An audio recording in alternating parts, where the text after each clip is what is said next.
Hello, everybody. Okay. Thank you very much. I think we're getting ready to do something very exciting. Jim, you want to take over? Sure. So this Christina, Jessica, please stand by for a call from the President of the United States. Where's my camera? I guess it's over to you at this point. Where's my camera? You tell me. Got a lot of cameras. It is. It's an exciting day. It the is. first all-women spacewalk underway right now. They're doing very important work. Just so everybody knows, this is a short window for the downlink, and also they've got very busy work to do. They're on the outside of the station, but what a big day. We're thrilled to be here, Mr. President. It's over to you for communicating with them. Well, I'm thrilled also, and if they're ready, I'm ready. Okay. Can we confirm that the link is live?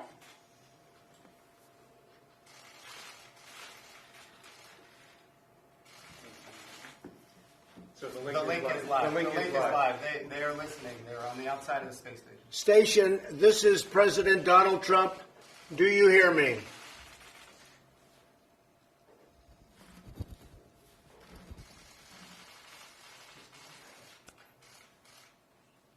We can hear you. That's great. That's great. I was starting to get worried about you. I was starting to get worried about you. You're in an interesting place. I thought we may have to be a little emergency work. I don't think that'll ever be necessary with you. The job that you do is incredible. And I'm here with Vice President Mike Pence, NASA Administrator Jim Bridenstine, and my daughter Ivanka. We're thrilled to be speaking live with brave American astronauts who are making history, joining us during their spacewalk outside the International Space Station. And this is the first time for a woman outside of the space station. Our flight engineers, Christina Cook, and flight engineer Jessica Meir.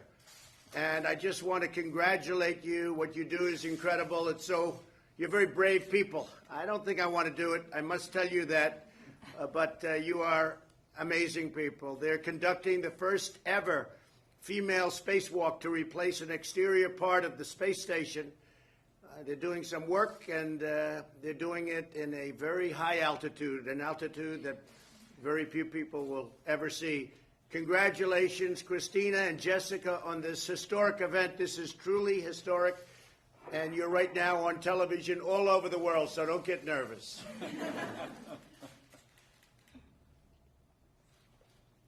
I'd like to ask you a question.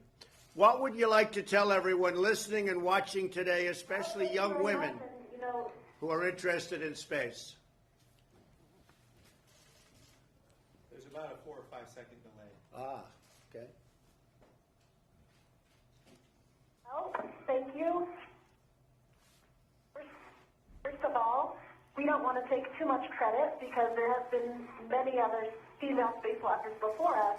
This is just the first time that there have been 2 women outside at the same time. And it's really interesting for us. We've talked a lot about it up here.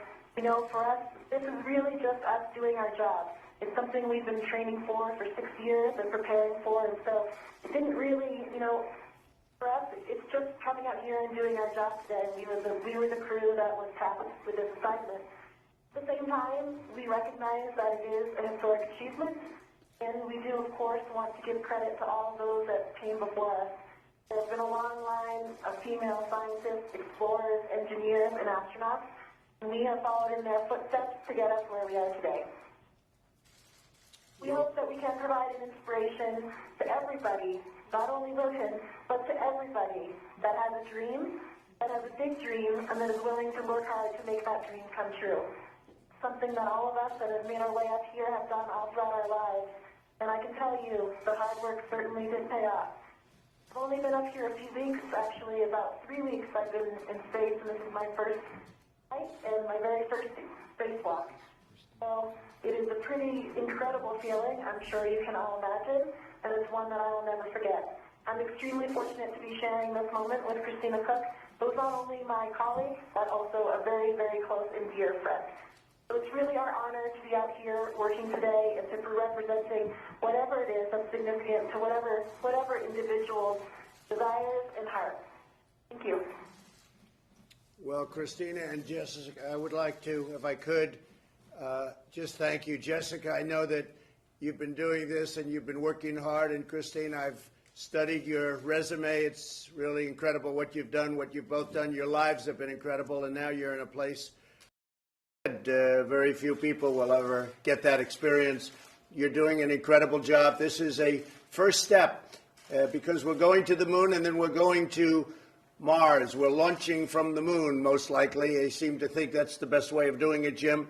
So we're launching from the moon, and I just want to congratulate you both. You're very brave, brilliant women, and you represent this country so well. And our country is very proud of you, and we are very proud of you. Millions and millions of people are watching you right now, but I will tell you what you do is really something very special. So first the moon, and then we go to Mars. Thank you both very much. Have a good time.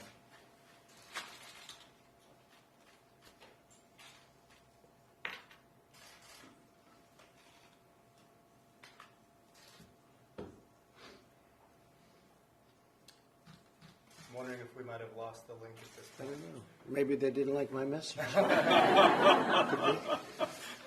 Anyway, two great women, two great people, and a big danger, not easy. It's not an easy thing to do. A lot of people would take a pass on that one, but they're great women. Okay, back to the scoop. I think I heard that. That's the link. Oh, that's the link. That's the end of the link. So they heard my message and they tried to respond. It's space. I assume they're okay. I assume they're okay. Anyway, they're actually outside of the ship, so that's something, right? That's the first time that's taken place. First time since 1969 that a president has spoken to astronauts outside of the spaceship. So That was a great, it's a great thing. When are they coming back? What's the timing? So each one is different. Christina Cook is actually going to be have the longest single endurance mission. We're resuming normal operational communications. Okay. So she's going to be on space station for, I think it's about 10 months, which is the longest we've ever had a woman on the space station ever. What's the longest for a man? 345 days. So why don't you have the woman break the record? Well, we have a very tight schedule when it comes to windows to get back and forth to the International Space Station. But that's within the realm of what is possible. We're working on schedules, sir. Good. And next a woman on the moon, right? That's right. By direction of the president, we will have the first man, or I should say the first woman and next man on the south pole of the moon will be Americans. And what's your timing on that? Better not say it too fast. Get it done before you talk about it. Okay, yes, sir. Okay, go ahead. The goal is 2024, sir. If all things go according to plan, 2024 is within the realm of what is possible. And we're working hard to make that a reality. And because of the fact that we've been there, as I've said to you many times, we've been there a long time ago, it's really being done as a launch for Mars. Is that correct? That's right. We're building a habitat in orbit around the moon, a space station in orbit around the moon, and that will be launching in 2022. And once that is deployed, that will be modified into a Mars ship that will take us all the way to Mars. And between now and then, we want to build a sustainable architecture at the moon. We need to learn how to live and work on another world for long periods of time. And then we go to Mars, because when you go to Mars, Earth and Mars, we're only aligned on the same side of the sun once every 24 months, or 26 months. What that means is we have to be willing to stay. Right. We need to learn how to live and work on another Oh, I world. see. Yeah, right. So that's what the moon is all about. That's going to be very interesting. Well, it's very exciting times. And that whole program was dead when I took it over, when we came into office, and something that Mike liked very much and I liked very much. And you're both doing a fantastic job, and everybody's doing a fantastic job. It's been totally reinvigorated, I think, to a level that it's never been at. And we're also thinking in terms of defense. We have the Space Force happening. That's going along very nicely, as you know. We're creating a new force, and it's called the Space Force, and that's a big thing.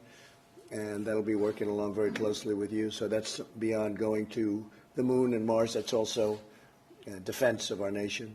That's right. Which is very important. Anywhere there's commerce, it needs to be defended. And we are industrializing space. It's going to be an export for the United States, and that's going to be very positive. In fact, it already is. We need to grow it. And so we're working very hard to commercialize it, make it an export. And of course, that requires it to be defended just like the high seas for trade. That's fantastic. Yes, sir. Thank you very much. Great job. Thank you, sir. Well, thank you very much, everybody. That was very exciting. And these are two great people, and they put themselves at risk for our nation and because they love doing it. And there are few people that have the ability to do something like that. I will say that. It takes a great ability. So thank you all for being here. It's very nice. Thank you. Mr. President, can you clarify what you told me yesterday? Was the agency I think he clarified it. And I do have to say this. We yesterday had a tremendous day in Texas. We opened a Louis Vuitton plant, one of the great brands of the world, and they opened it right in the heart of Texas, Lone Star State. And then we went over to Dallas and had an event like few people have ever seen. We had a packed arena with thousands and thousands of people outside. It was an incredible evening. Got back very, very late. I did actually get to hear about Ambassador Kent. This is the witch hunt, you know, their crooked Schiff is coming after the Republican Party. He's coming after the Republican Party as hard as he can, considering he's really, he's been compromised very sadly and badly because of the fact, as you know, I think as the press knows, he made a statement and he made a virtual speech about what I said, and then it turned out that I didn't say any of it because he fraudulently made this statement to Congress. I thought what he did was one of the worst things. I understand he has immunity, but he doesn't have immunity when he puts it on his Twitter, which he did, and he doesn't have immunity when he speaks to press, which he did, and he certainly won't have immunity if we ever get him into Congress and can swear him under oath, because what he did was a very bad thing. But what just happened is Ambassador Kent, who I have never had the privilege, I don't believe, of meeting. I don't know him. And they brought him in as a witness against me, even though I don't know him. And he excoriated from what they report on the news, and of course maybe in this case it won't be fake news, but he excoriated the Obama administration and Joe Biden and Joe Biden's son, saying that he has tremendous problems with Joe Biden's son and the Ukraine. So he's got tremendous problems with Biden's son and Ukraine, and it's inappropriate, and all of the horrible things. I mean, you could get it, you could see it. It's been a big deal. And I heard Schiff is going, no, we don't want to talk about that. We don't want to talk about that. But he talked about it. And it's one of those things. Look, this is a terrible witch hunt. This is so bad for our country. I just spoke to President Erdogan of Turkey. We're doing very, very well with Turkey. There's a ceasefire or a pause or whatever you want to call it. There was some sniper fire this morning. There was mortar fire this morning that was eliminated quickly. And they're back to the full pause. We have ISIS totally under guard. Turkey is also guarding separately. They're watching over everything.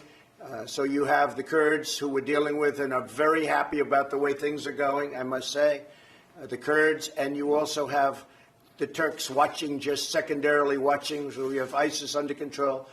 We've taken control of the oil in the Middle East, the oil that we're talking about, the oil that everybody was worried about. The U.S. has control of that. And there are no shots being fired. And a lot of people are doing a lot of things. This is a deal that should have been made 15 years ago, 10 years ago. Over the last number of years under the Obama administration, the real number is over 1 million people were killed. We have lost not a drop of blood since we've started what I've started. And it was, so far it's working out. Look, it's a complicated region. Many, many people have gone down. I have to watch with great interest as I see people talking about what we should be doing. And these are the same people that have been failing for the last 20 years, didn't know what they were doing, especially when they went in and did what they did. They shouldn't have been there. But we're doing a very, very significant amount of great work. We'll see if it works. It's very fragile. It's been fragile for years. They've been fighting each other for centuries. Literally for centuries they've been fighting each other. And years ago we injected ourselves right into the middle of it. And we won't go into whether or not that was a good thing or a bad thing. You know how I feel about it. But we've had tremendous success, I think, over the last couple of days. a little bit unconventional, a little bit of hard love. I told you that.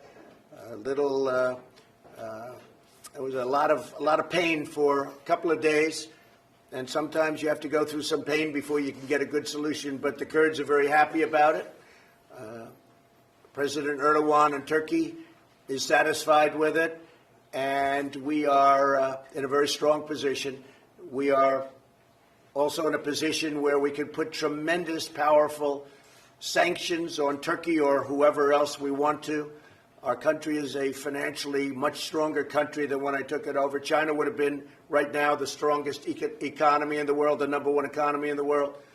And right now China is way behind us. We picked up trillions of dollars in value, in worth, and they've lost trillions and trillions of dollars, and they're having the worst year they've had in 57 years.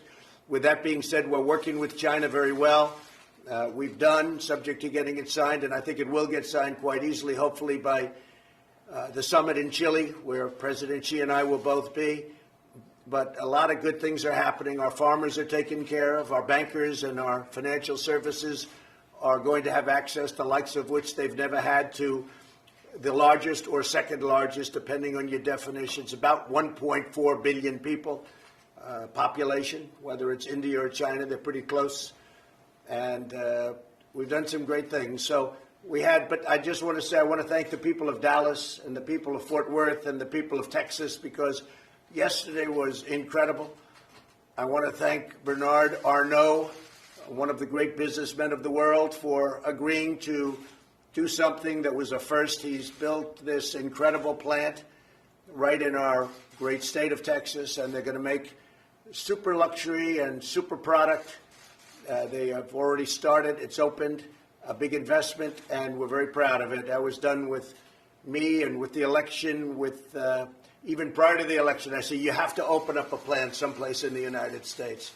He said, what do you think about Texas? I said, I love Texas. That would be good. And I said, if you do it, I'll be there. And so I fulfilled that commitment, but he opened up a beautiful plant. We think over 1,000 people will soon be working there. So thank you all very much. Yesterday was a big day. We had a great talk with President Erdogan, and it's going very well. Thank you very much. How